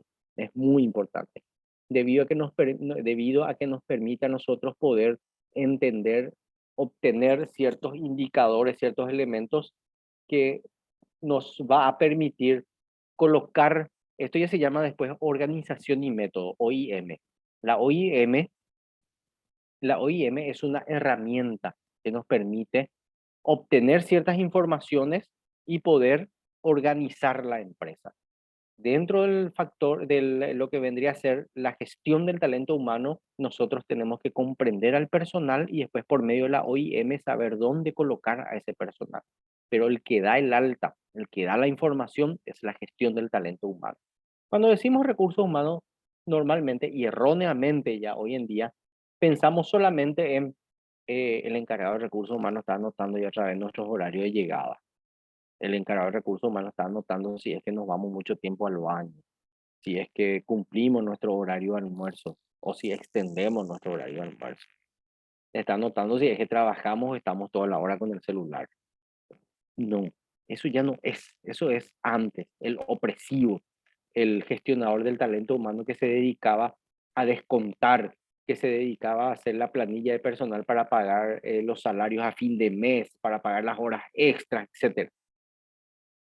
Hoy en día, la persona que lleva adelante la gestión del talento humano tiene que conocer a su gente, tiene que conocer a su personal, tiene que saber cuáles son las habilidades que tienen estas personas.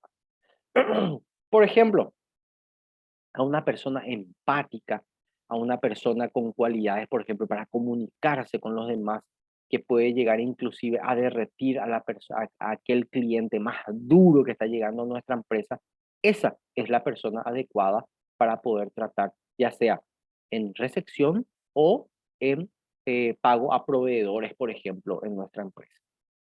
Aquella persona que es muy buena en números, que no es empática, que es muy metida en sí misma, pero que le encanta resolver ciertos problemas de ámbito numerístico o estadístico.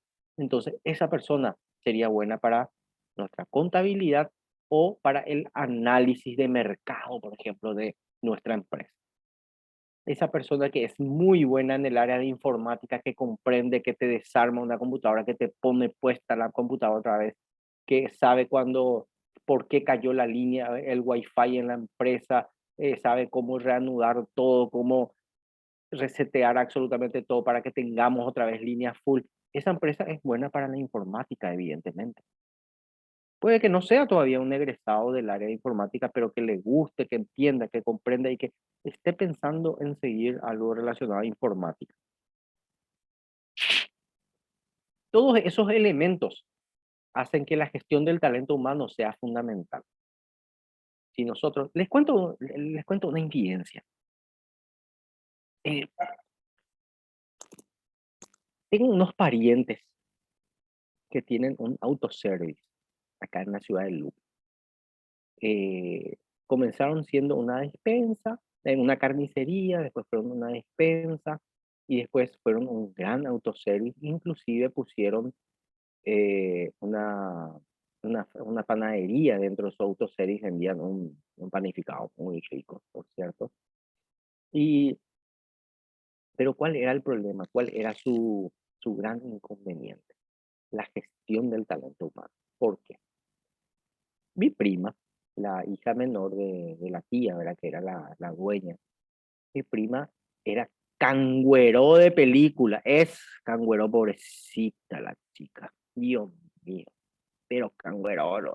Así que ya ven todo ya ustedes, esa gente que ni se ríe, que ni te saluda, que tiene la cara larga todo el día. Número uno, y encima que era la supuesta administradora.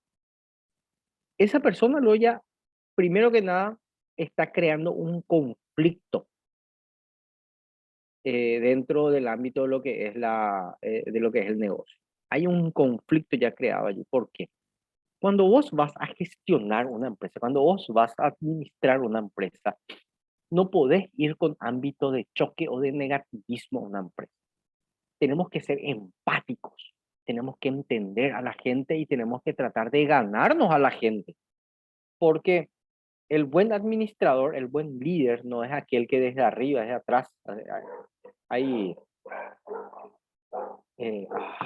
viene otra persona. ¿Me permiten, por favor, 5 minutitos, sí? Un ratito. Hoy es el día en que viene todo el mundo y justo no está nadie en mi casa, salieron todos. ¿Me permiten 5 minutitos, sí? Por favor.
De vuelta, gente, de vuelta. Disculpen, disculpen.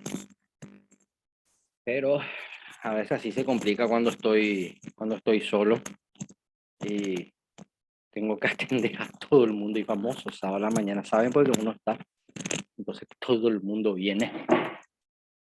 Bueno, estamos hablando de el líder, el administrador, gestionar el talento. Lo que nosotros siempre tenemos que buscar, evidentemente, es ganarnos a las personas. Y más todavía si tenemos una empresa y queremos que produzcan en la empresa. Ganar a las personas es fundamental en todo esto debido a que necesariamente esas personas tienen que trabajar o tienen que producir en nuestra empresa de una forma feliz, de una forma constante, de una forma en la que ellos quieran venir al trabajo. Este autoservice, como yo les digo, eh, tanto mi tía como mi prima, que eran las que se encargaban de administrar, constantemente y en medio de la gente, puteaban a sus trabajadores. Eh, Puteaban, así les estoy diciendo. Y eso no se hace. Entonces, ¿qué es lo que crea allí? Una rotación de personal. O tenés tu gondolera, o tenés tu carnicero, por ejemplo. Tenés tu carnicero, y le puteas en medio de la gente. Le mandás a la China. Como si fuera, no sé, como si estuviera en la cancha y fuera un referee. ¿Qué ocurre? No te va a aguantar el carnicero. Y en algún momento dado, si no te tira el cuchillo por la cabeza, se va a ir. Va a renunciar, se va. ¿Y qué pasa? Tenés que empezar a buscar otra vez un carnicero, tenés que empezar a buscar otra vez. Una vez que conseguís, tenés que tratar de incentivarle en tu empresa, tenés que tratar de contarle, o sea, de adiestrarle otra vez para tu empresa, porque cada empresa pues es diferente.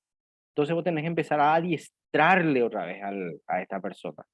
Entonces es tiempo perdido ya en ese aspecto. Entonces, sin embargo, si es que tenés un buen trato, si sos una persona afable, una persona sociable, siempre guardando, por supuesto, las fronteras, los lineamientos que hacen a, a la posibilidad de llegar a esa gente o de convivir con esa gente.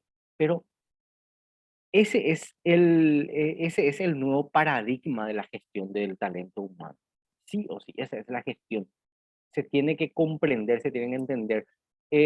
Un trabajador que a veces llega, que es muy buen trabajador, es excelente, pero que resulta ser que anda llegando un poco tarde, de vez en cuando.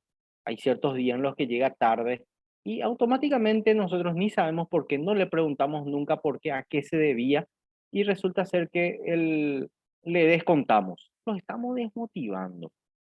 Llega tarde, pero produce. Una vez que llegó, produce y nos hace ganar plata. El único problema es que en algunas oportunidades llega tarde y resulta ser que nunca nos acercamos como gestionadores del talento humano. Sabemos que su talento es las ventas, por ejemplo, es un gran vendedor. Sabemos que llega y pasa todas las metas, pero lo mismo le andamos descontando.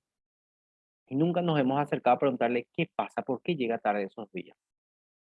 Y puede ser que tenga algún inconveniente, que tenga que acercar a sus hijos en esos días a la escuela, al colegio, y no le alcance el tiempo por A o B motivo, no sé. O lleve a un familiar al hospital, al sanatorio para hacerse chequeo, para hacerse algo. Algo. Pero nosotros no lo sabíamos y estamos desmotivando a nuestro mejor vendedor. Entonces, esa empatía es importante dentro de la gestión del talento humano. Mm. Debe terminar ese gerente o ese director de recursos humanos que entra con cara de traste, perdón por la palabra o la expresión, con cara de traste, que no le saluda a nadie y que se cree la máxima autoridad. No, si vas a tratar con personas, tenés que tratarlas como personas. Ese es el paradigma que nosotros debemos de llevar adelante. Si vas a tratar con personas, debemos de tratarlos como personas. Trata a los demás como quieres que te traten a ti. Es un elemento fundamental. Es muy importante la gestión del talento humano dentro del ámbito de las empresas. Está un poco de la historia de, de Winslow Taylor, el famoso Taylor, después viene Fayol, que son justamente, perdón, padres de la administración científica. Desarrollaron ellos muchos trabajos, muchos experimentos. Ellos, por ejemplo, Taylor, por ejemplo, fíjense, estudió la forma de remunerar a los trabajadores para así incrementar la productividad en las empresas. Estudió la manera de ejecutar el trabajo a través de los estudios de los tiempos y movimientos. Inventó, siempre Taylor, la manera de incentivar al personal con el trabajo diferencial, el cual consistía en que al empleado se le pagaba una tarifa por el trabajo el cual debía responder. Pero si el empleado pasaba el límite, se ganaba otra tarifa mucho mayor, o sea, el incentivo, el extra que ganaban los empleados. Hay otro aspecto también bastante interesante.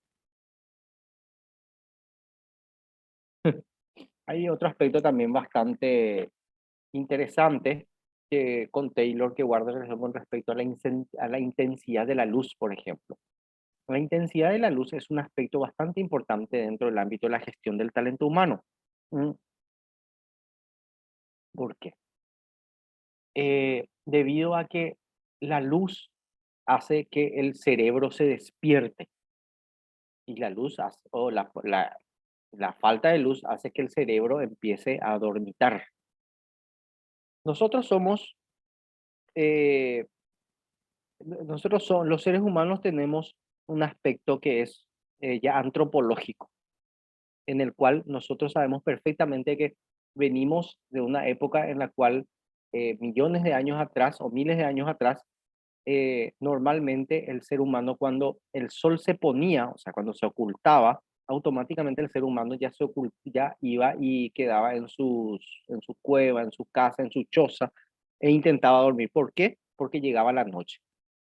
Entonces el cuerpo ya iniciaba ese proceso de adormecimiento, ese proceso de dormir, ese proceso de descansar.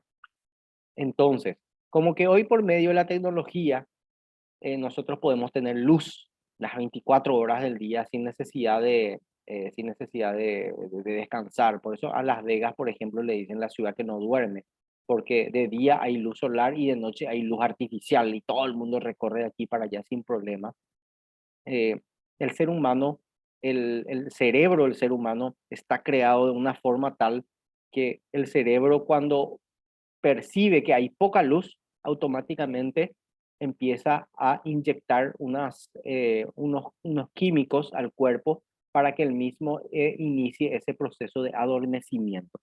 Por eso cuando en un lugar donde nosotros estamos está un poco oscuro, normalmente estamos empezando a medio a dormir, tenemos un caigüe, queremos dormir, ya se nos cierran los ojos. Sin embargo, en un lugar donde hay mucha luz, en ese momento estamos mucho más despiertos. Y eso se debe a que el cerebro le está indicando al cuerpo entero de que es de día, de que es momento de moverse, no es momento de descansar. Por eso, voy más allá, en el sector productivo, por ejemplo, de pollos, huevos, a esos pobres animales, a esas pobres aves, se les coloca esos reflectores enormes día y noche, o sea, toda la noche, para que de esa manera ellos prácticamente no duerman y se pasen comiendo. ¿Por qué? Vos le prendés la luz cuando a la tardecita noche vos le prendés la luz y ellos piensan, el cerebro de ellos piensan de que es de día. ¿Y qué hacen de día? De día ellos comen, de día ellos se pasan comiendo, buscando comida, normalmente se están abiertos, pero en los grandes criaderos ellos lo que hacen es comen, y de esa forma se les engorda mucho más rápido. Prácticamente no duermen. ¿Por qué? Porque de esa manera ellos engordan mucho más rápido. Entonces, la luz hace que nuestros cerebros nos indiquen de que tenemos que movernos. Si hay poca luz,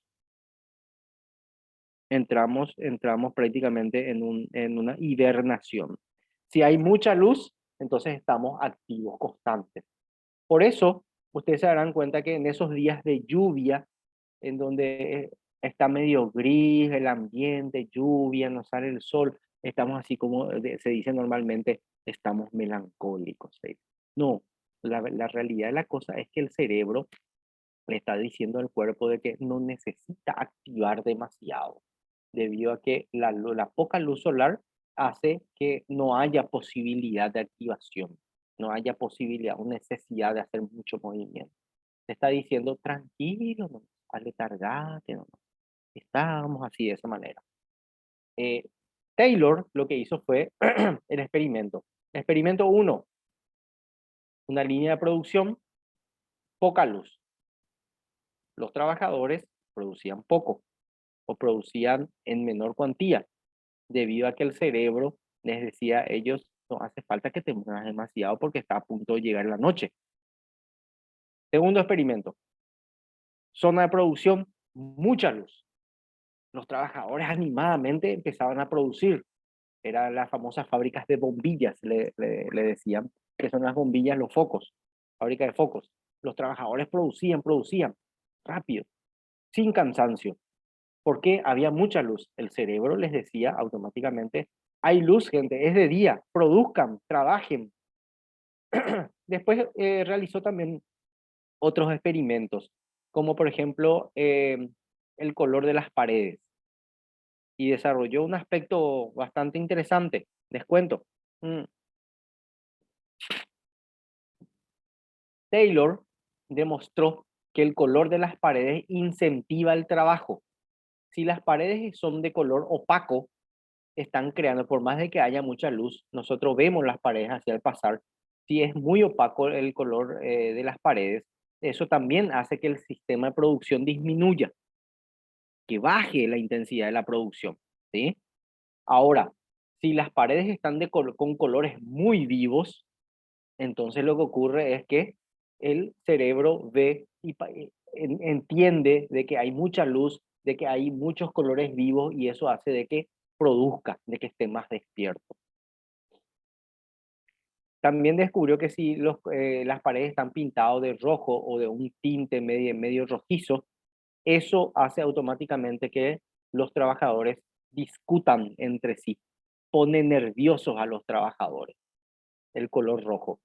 pintar las paredes de color rojo hace que el ser humano, y hay toda una escuela de color, de los colores justamente, se estudia mucho en psicología y también en el ámbito de la administración de empresas, en donde el color rojo te demuestra de que normalmente eso puede producir discordia, puede producir críticas, puede producir también enfrentamientos verbales entre las personas.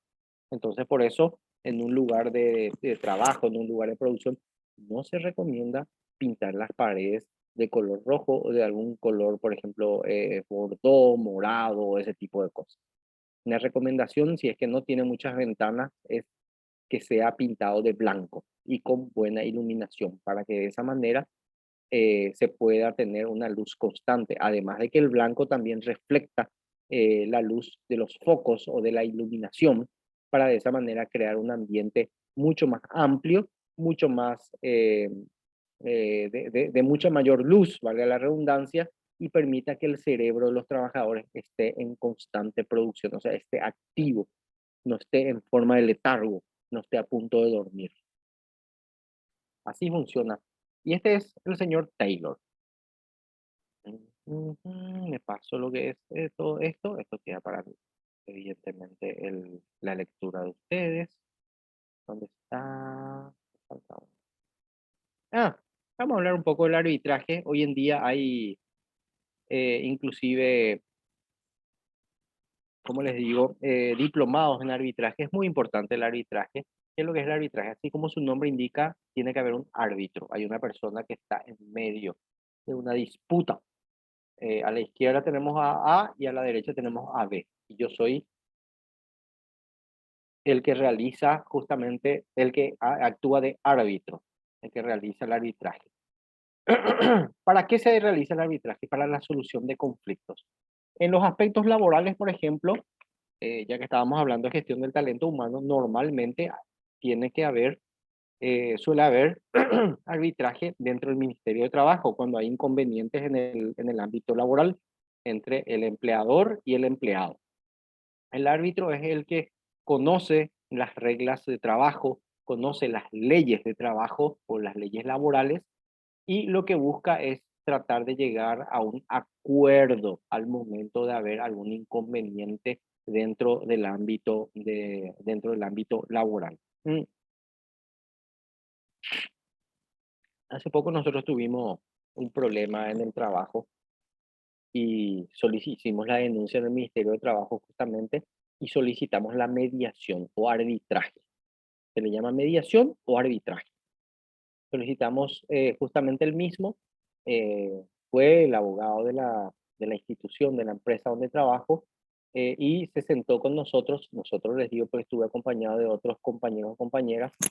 El árbitro, que era una especialista del Ministerio de Trabajo, inició el proceso de ver cuáles son las demandas que nosotros solicitamos, o sea, lo que nosotros pedíamos y qué era lo que ocurrió, ¿verdad? ¿Qué es lo que...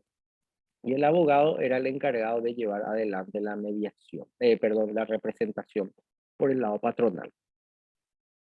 Le ganamos por suerte, así les cuento rápido. Nos sacaron nuestra cafetería en la oficina, sin previo aviso, cerraron, pusieron un cartelito donde decía prohibido pasar. No teníamos acceso a agua, no teníamos acceso a lavar nuestras tazas de nuestro café, ni siquiera a conseguir café ni agua caliente, nada, absolutamente nada. Así de buenas a primeras. Es una historia un poco más larga, ¿verdad? Pero hicimos la denuncia en el Ministerio de Trabajo, y después de hacer la denuncia en el Ministerio de Trabajo nos prepararon en nuestro comedor, nos prepararon justamente todo lo que es un bidón con agua, una cafetera y también un horno microondas para poder calentar nuestro almuerzo al mediodía. Porque todo eso teníamos anteriormente en nuestra cafetería. Y después, por algún motivo, la patronal decidió sacarnos así, de buenas a primeras. Ni heladera no nos dejaron más, que teníamos todo. Y lo más simpático de todo es que el horno microondas, la pavita eléctrica y la heladera habíamos comprado entre los compañeros. Habíamos hecho una vaquita durante un tiempo determinado, compramos todos esos elementos porque nos sirve, ¿verdad? Para el momento, porque estamos 8 horas o más a veces en ese lugar, encerrados, y necesitamos, ¿verdad? Tomar agua, tomar un poco de café, calentar el agua para el mate o cosas por el estilo. Nos sacaron todo. Y no nos querían dejar más usar ese lugar. Entonces, ¿qué hicimos?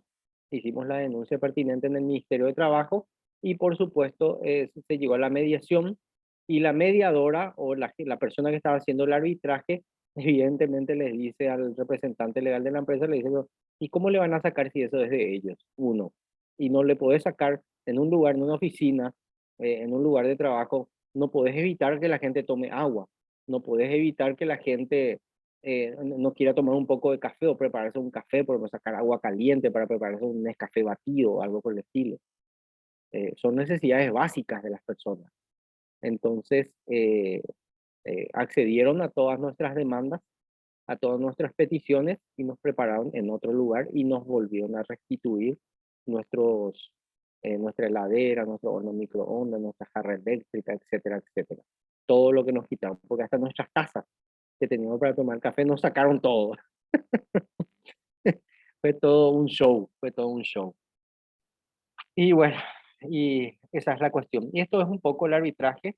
Hay diplomados en arbitraje en mediación de conflictos. Yo sé que en el ámbito de la docencia, tanto dentro del Ministerio de Educación y Cultura, también hay mediadores de conflictos, por ejemplo, entre docentes y alumnos, entre directivos de colegios y los padres de familia.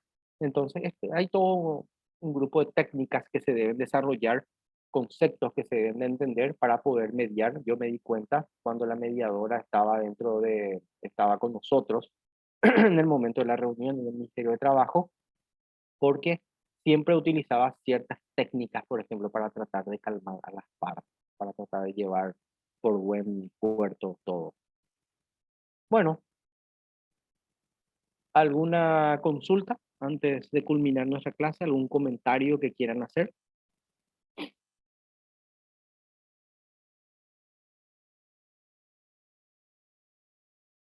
Y el silencio se apoderó. Profe, entonces con esto terminamos los materiales. Con esto estamos terminando lo que es administración de empresas. Estamos culminando. Ok, profe. El próximo sábado seguramente ya estarán iniciando una nueva materia. ¿Alguien más? ¿Pregunta? Nada. Bueno, un gusto y un placer haber estado con ustedes en el desarrollo de estas materias. A ver si nos encontramos otra vez la próxima semana. De mi parte va a ser siempre un gusto poder compartir con ustedes y poder evidentemente, perdón, y poder evidentemente aportar mi granito de arena en cuanto a lo que es este aspecto de el desarrollo de las materias. Y cualquier cosa, yo estoy a las órdenes, ustedes tienen mi teléfono, tienen mi correo, entonces me pueden escribir, me pueden llamar sin ningún tipo de inconveniente. Estamos totalmente a las órdenes. Carolina, ¿vos querés decir algo? Muchas gracias, profe. Que tengan un buen fin de semana. Gracias, muchas gracias, Alicia. Carolina, vos querías decir algo, activaste tu micrófono. No, no quería decir nada. Bueno, que tengan un buen fin de semana, gente. Cuídense mucho. Abríense, por favor, por más de que esté un poquito la temperatura más arriba. Lo mismo a veces nos quiere joder un poco ese viento sur que suele llegar a soplar. Entonces, un gusto y un placer haber estado nuevamente con ustedes. Que tengan un buen fin de semana, un buen resto de jornada y éxitos. ¿Ok? Gracias, profe, igualmente para vos. Muchísimas gracias, profe, igualmente para usted y los compañeros. Gracias, Martín. Gracias, compañero.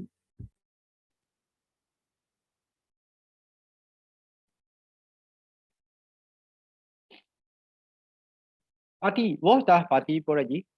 Consultó. ¿Qué tal, profe? Sí, estoy. Espéramela para ti, no vaya, no cortes, ¿sí? Un segundito, quería Bueno, conversar más un ratito contigo. sí, dime. No, estoy esperando a que los compañeros Ya. ahí se están retirando. Un segundito.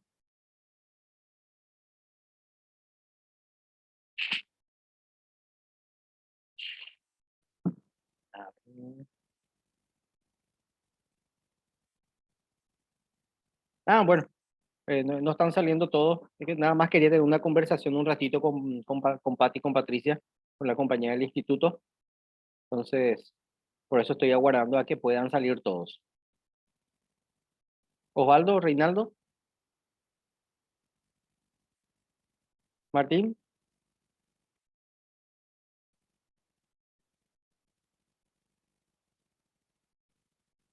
Ahí está. Pati. Realmente le tuve que eliminar yo. Mira, Chole. Pati, vos sabés que se me prendió la lamparita